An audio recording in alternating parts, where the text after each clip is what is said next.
안녕하세요. 안철호입니다. 자, 오늘 이 시간에는 파동에 대한 내용을 들어가 보도록 하겠습니다. 용어가 조금 많이 나오는 거니까요. 용어 정리. 오늘은 사실 주로 용어 정리를 하게 될 것 같고요. 다음 시간에 이제 여러분들 좀 많이 어려워하시는 굴절에 대한 내용으로 이어 나가 보도록 하겠습니다. 자, 먼저 파동이라는 용어 정리부터 한번 해볼까요? 네. 우선은 이 파동에서의 이 파라는 것은 에너지를 의미한다고 생각하시면 돼서 파동이라고 하면 에너지의 이동이다. 에너지의 이동이다. 대표적으로 이제 우리가 파동에서 음파, 소리 에너지가 이동해 가는 거예요. 빛도 파동의 성질을 갖고 있죠? 예, 빛 에너지가 이동해 가는 겁니다. 그래서 이걸 우리가 파동이라고 얘기를 해주고요. 이 파동을 전달해주는 물질, 파동을 전달해주는 물질을 우리는 매질이라고 얘기를 해요.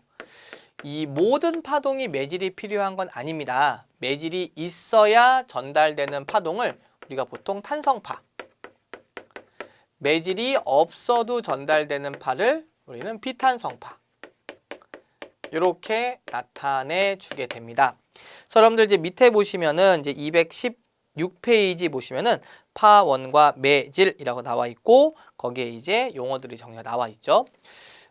그리고 이제 이 파동의 시작되는 지점을 우리가 파원이라고 얘기를 하게 되는 거죠. 되셨나요? 대표적으로 이 탄성파 같은 경우에는 음파라든지 또는 뭐 지진파라든지 그다음에 뭐 물결파라든지 이런 것들이 이제 탄성파에 속하게 되는 거고요. 비탄성파 같은 경우는 우리가 지난 시간에 다뤘었던 전자기파, 이러한 전자기파들이 바로 매질이 필요 없는 비탄성파를 이제 얘기를 하게 되는 거죠. 되셨죠? 자, 그 다음에 파동을 이제 우리가 구분을 할 때 매질의 유무를 통해서도 파동을 종류를 구별할 수 있듯이 어떠한 파동의 진행 방향과 그다음에 매질의 진동 방향, 바로 이런 진행 방향과 진동 방향을 통해서도 구분이 가능합니다. 바로 이런 진행 방향과 진동 방향이 수직인 경우를 우리는 횡파, 이렇게 표현해 주고요.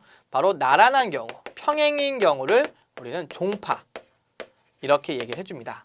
그래서 대표적으로 이 종파에 속하는 게 바로 음파, 그다음에 지진파에서는 피파, 이게 이제 종파에 속하게 되는 거고요.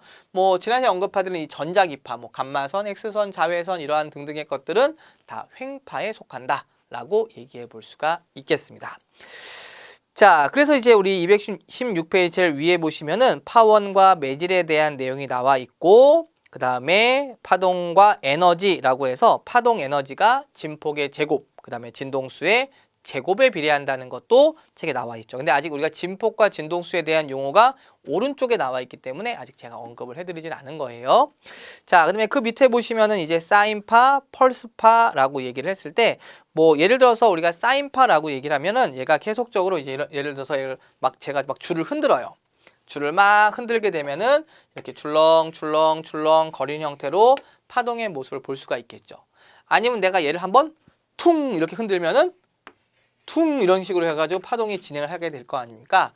이런 걸 보통 사인파, 이런 걸 보통 펄스파, 이렇게 표현을 하기도 합니다.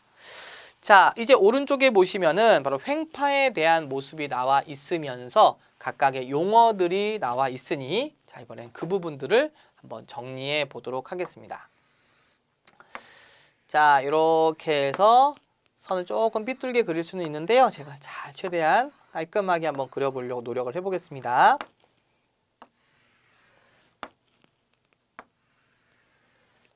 자, 이런 상태에서 얘가 올라갔다가 내려왔다가 올라갔다가 뭐 이런 식으로 이제 그림 한번 그려볼게요.